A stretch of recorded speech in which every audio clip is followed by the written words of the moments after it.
Welcome to Mystic Radio with Robin Alexis. I'm super excited to have you join us here because it is October, and October, as many of you know, is Breast Awareness Month.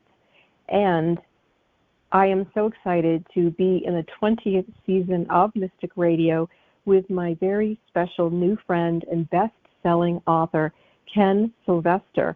He wrote the book, We're Not Alone, and Here's the Proof. And for those of you who don't know, he has dedicated 65% of the proceeds of the sales of his book to cancer research in honor of his beloved daughter. And for many of you who listen to Mystic Radio or who followed my work for decades, you know one of my skill sets is that I am a medium. So imagine and that I lost a daughter, right? And so imagine how extraordinary it was for me when I was guided to buy Ken Sylvester's book, We're Not Alone, and Here's the Proof. And in the very beginning, he talked about his daughter. And I thought to myself, oh my goodness, this man and I are connected because we have had visitations since childhood with extraterrestrials and seen spaceships.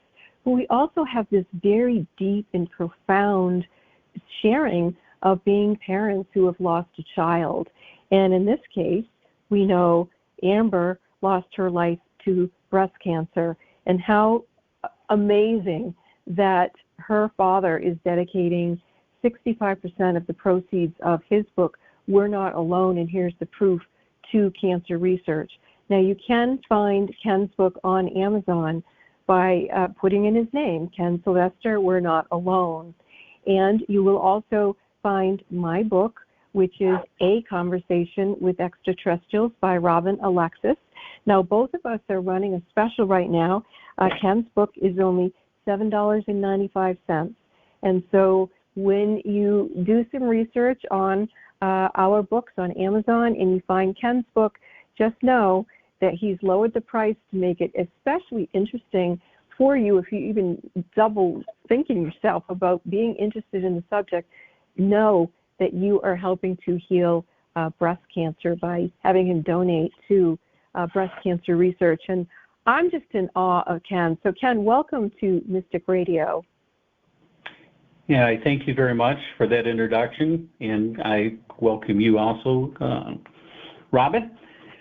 Today, as I had promised, the episode is going to be on another school landing that happened in 1966, and it happened in Melbourne, Australia. In fact, it's the largest and most famous UFO sighting and landing in Australian history, and it occurred on April 6 in 1966 with over 200 eyewitnesses, and it was fairly noticed by the press. This UFO is one of the greatest cover-up stories in UFO history, and this is how it all happened and began. Around 11 a.m. at Westall High School in Melbourne, 3 silver disc-shaped UFOs were seen hovering over the schoolyard. Their presence was definitely noticed by all the students and everyone else out on the playground. A couple of them ran inside to report they were seeing flying saucers. There were over 200 students, staff members, and other witnesses who all shared the same experience. They saw 3 UFOs, and one of them had briefly landed.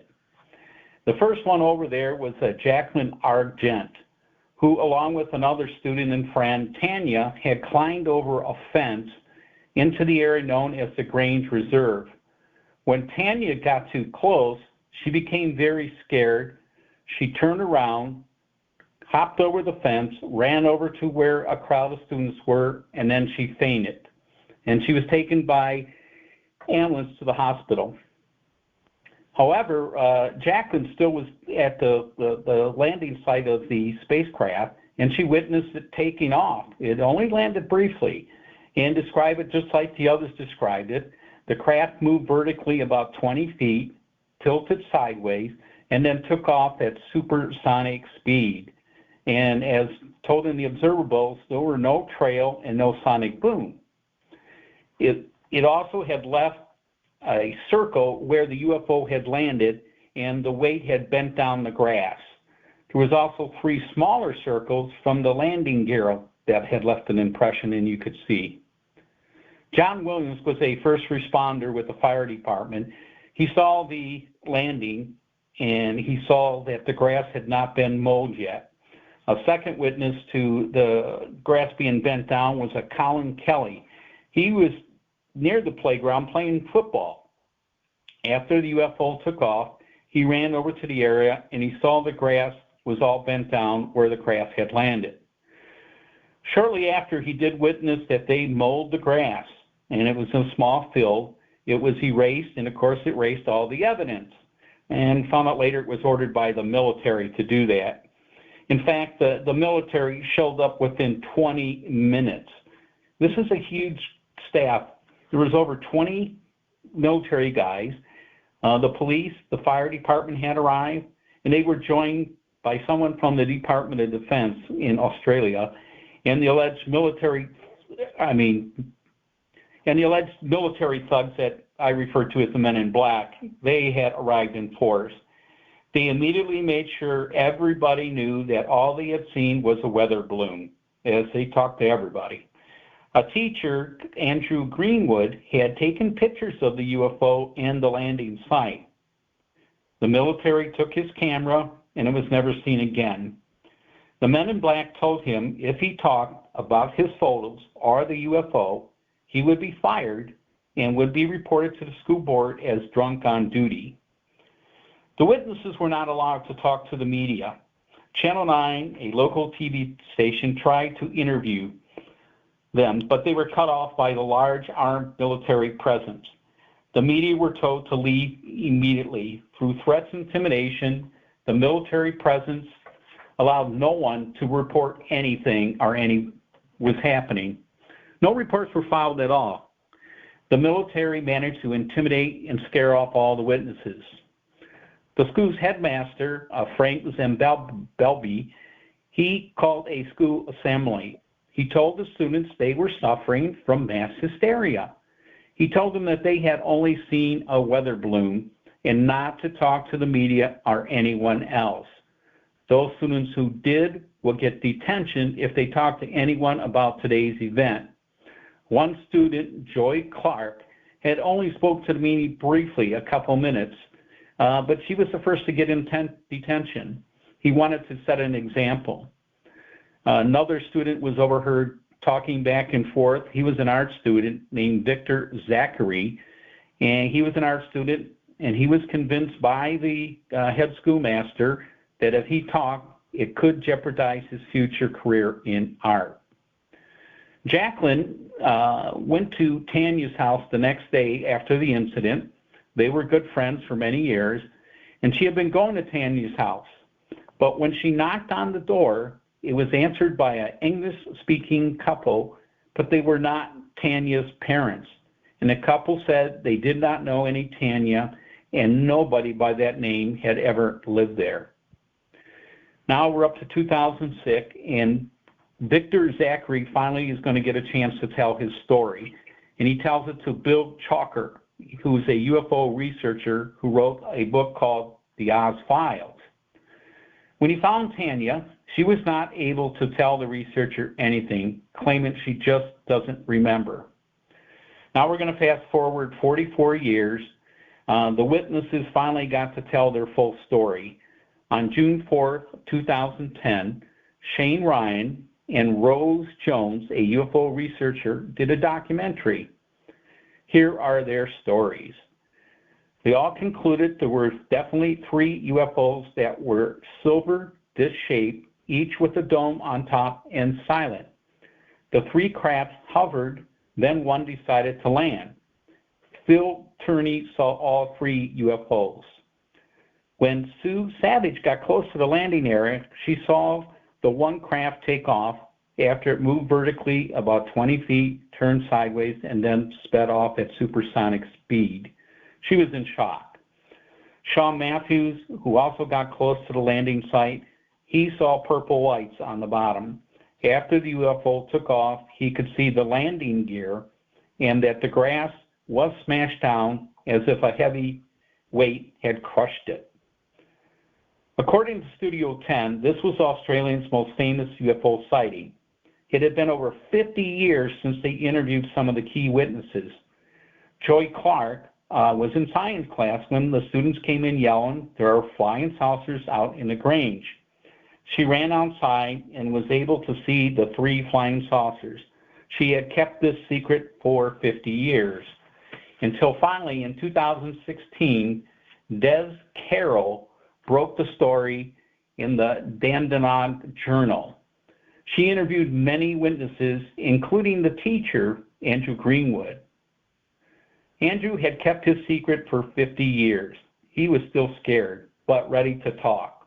He told the reporter he saw 5 jets chasing the UFOs. He thought they were playing games because they were running circles around the jets. He also said the military took his camera and he never got it back. He was visited again by the men in black shortly after that time, I should say, he allegedly committed suicide. Oh. Another UFO researcher, a Dr. McDonald, and also a scientist, tried to reopen the case. So he went to the archives and found the file. It was empty. No report, no camera from the teacher. It was gone. The film canister from Channel 9 was there, but empty. No film inside and no kind of written report. Dr. McDonald was not happy, and all the evidence was gone. So he criticized and complained to the Australian government, but they just ignored him. They wanted to continue the cover-up. So he gets to testify to the United States Congress. However, they ridiculed him. In fact, his first question they asked was, "So you think these kids saw flying saucers and little green men?" They made fun of him, destroying his career, his reputation, his credibility, and his career. It ruined him. Shortly after, he allegedly committed suicide also. Add that to your list of biological side effects. The New York Post did a story on August 7, 2018, but its coverage was slanted to support the many cover-up stories that had been put out by the military. All the explanations were theories that claimed the original story was a hoax. The first explanation was that with over 200 kids, the event produced mass hysteria. Next, government documents claimed it was a project called Hubble, which was a joint venture between the United States and Australia to measure radiation in the air. Using silver balloons that carry tracking equipment, the documents stated the tests were conducted between 1960 and 1969. The 5 jets that reported chasing the UFO were simply light aircraft following the weather balloons via radio signals. When the mission was complete, a parachute was supposed to bring the balloons and tracking equipment back to Earth. They claimed that was what the students had seen. Nothing but a weather balloon. Same story as Roswell, where they also said it was a weather balloon, and they called it Project Mogul instead. You think since Roswell, they could have gotten a little more creative in their writing. They should have hired a writer to do it.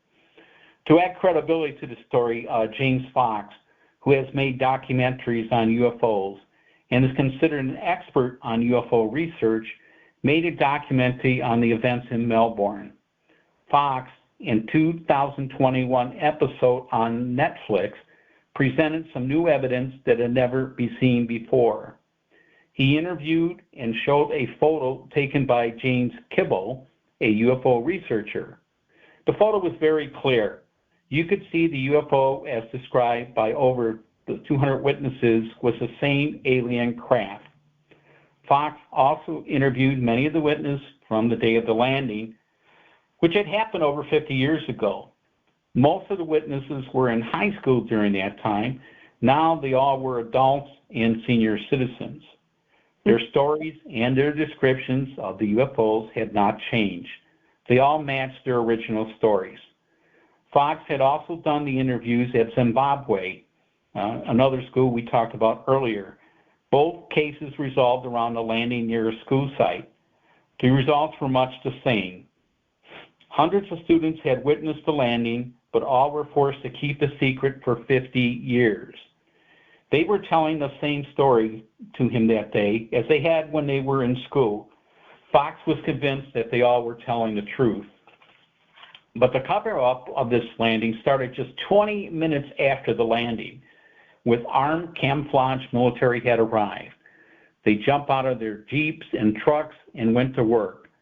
First, they stopped the interview by Channel 9 with Joy Clark, a student, had just started talking to the media when she was cut off. The military made all the media leave immediately.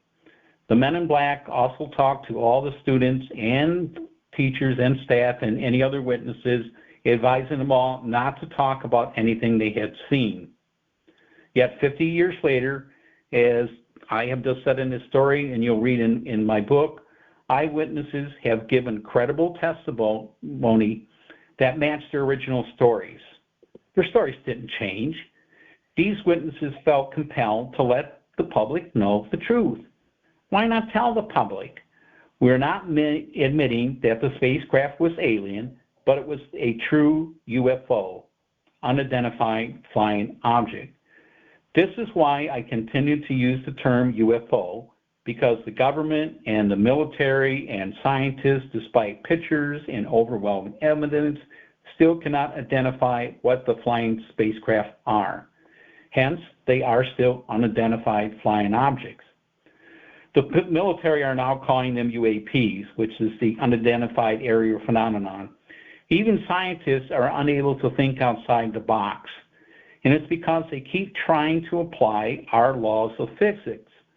They are being labeled and categorized using the 6 observables to identify the UFOs that cannot be made by us or our adversaries. If that is true, it leaves only one choice. They are alien. The other major clue, providing they can't be made by us, is the speed and maneuverability made by these spaceships.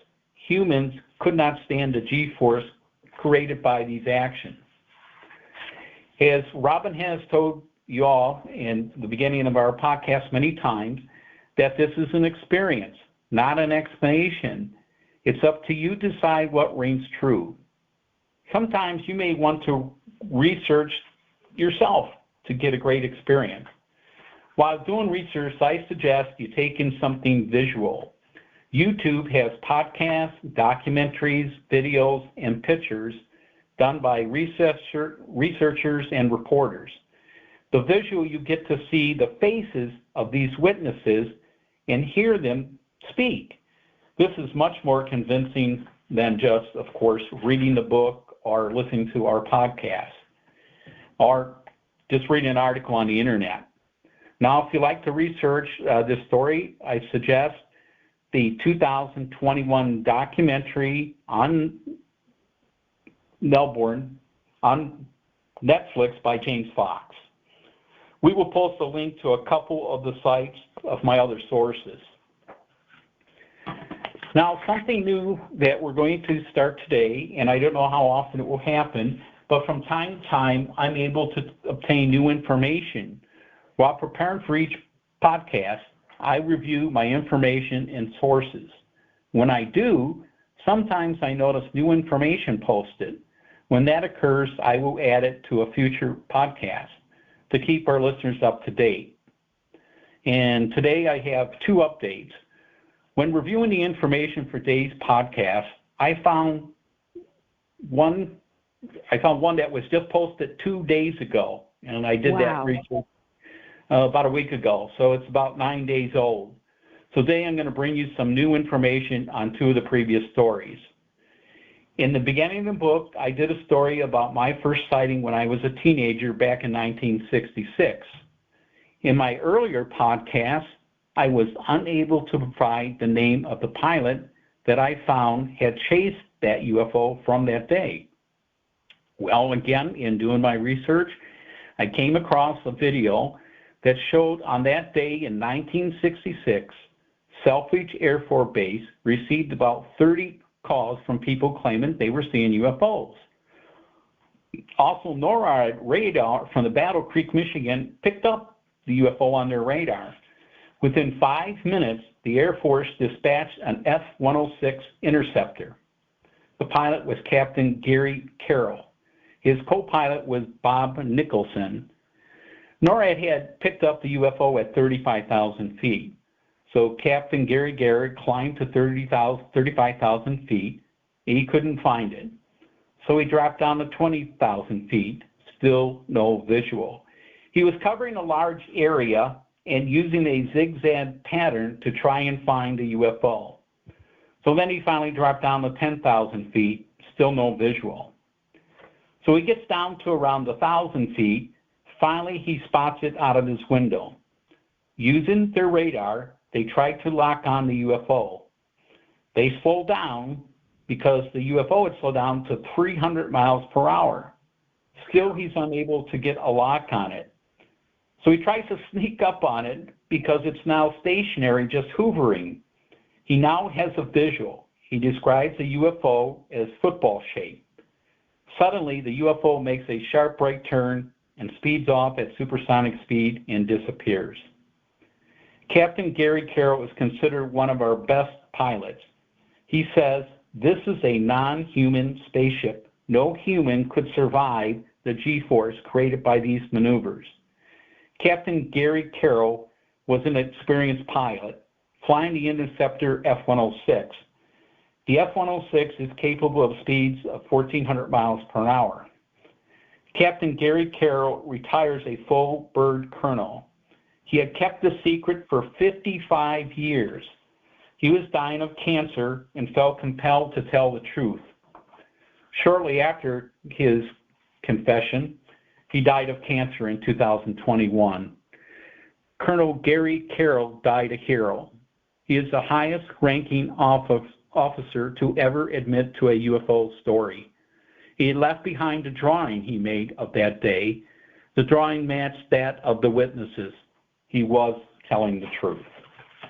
And this was seen just before you and your friend saw the ship that you write about in your book. That is correct. So this I found is astounding. Of the book because at that time I had the only reported story in the newspaper, and I called in directly to the newspaper to get the story in. The other witnesses didn't, and nothing ever else was printed in the newspaper, and this went on for like I say, 55 years until this guy confessed. Now, I got one more update for you, and this is on Roswell, and this was one that was recently posted 2 days ago. The Defense Minister of Canada at the time was Paul Heller. He had access to documents filled both with some truth and some disinformation that he got from our military. He was told that there were indeed two ships that had crashed. However, he was led to believe the two ships that crashed were disc-shaped crafts, but these two crafts were made by the Russians, known then as the Soviet Union. These saucers were deployed by ex-Nazi scientists and Russian scientists from World War II and were not alien technology. For national security reasons, we did not want the Russians to know we had acquired alien technology. Also posted on that same site, a guy named Glenn Dennis claimed he was a mortician and sent to Roswell to prep the bodies to be put in a deep freeze. There were 3 dead aliens. While sitting down having lunch, he was approached by a friend of his who was extremely scared and worried somebody might hear what she was about to tell him. She was a nurse there. She told Glenn that she was asked by 2 doctors to assist them. She was taken to a private room. When one doctor opened the door to the room, she was overwhelmed by this most horrible smell she had ever encountered. These 2 doctors were doing autopsies on the dead aliens from the crash at Corona. They told her this must be kept secret and not to tell anyone. They needed her help because the smell was so overwhelming. They all had to leave the room on occasion and take a break. So they took turns walking in and out of the room. You know what? We are getting towards the end of the show, so can we wrap this up and then start our next show, Ken, discussing this? Yeah, I have just about 30 seconds more. Okay, perfect. The conversation between Glenn and Nurse was filmed and recorded. The voice analysis was subject to a lie detector. It was confirmed she was telling the truth. To further confirm the truth, in that same video, a leading UFO researcher, Ray Santelli, totally debunked the weather balloon story. Yeah, I would think so. Update on Roswell. Oh my gosh, this is just jaw-dropping research that you've been doing and saving a lot of us a lot of time. For people who do want to do your own research and you want to find out what Ken is doing, you can go to our Facebook page, A Second Conversation with Extraterrestrials. That's where Ken and I are launching this podcast and the book series that we are doing together. So, wow, this has just been an amazing show. Thank you so much, Ken.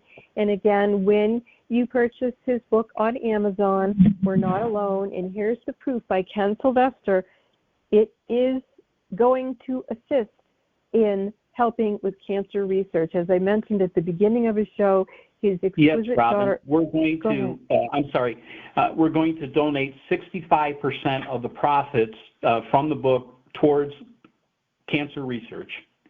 Yes. And you even lowered the price. Yes. To make it affordable, actually, I cut it down to $7.95 only. You can buy an early Christmas gift also for someone and know that they'll be contributing to help fight cancer. Yes, it's very, very beautiful. And my book is called A Conversation with Extraterrestrials by Robin Alexis. Our best-selling books are on Amazon. And next show, I'd kind of like to go over some of the things we've been talking about, and I'd also like to talk to some of these extraterrestrials, because one of the things I was hearing while you were talking today is that these different extraterrestrial groups aren't under like one umbrella, right? So some of them coming and learning about our planet, they don't know about the other ones coming and learning about our planets, or when they do find out, they may have their own issues. So that was really interesting for me to hear in my mind while you were talking about the denial globally of the existence of extraterrestrials. So, Ken, thank you very much for today's show, and everyone stay safe. And if you are female, honor your breasts. Thank you for listening.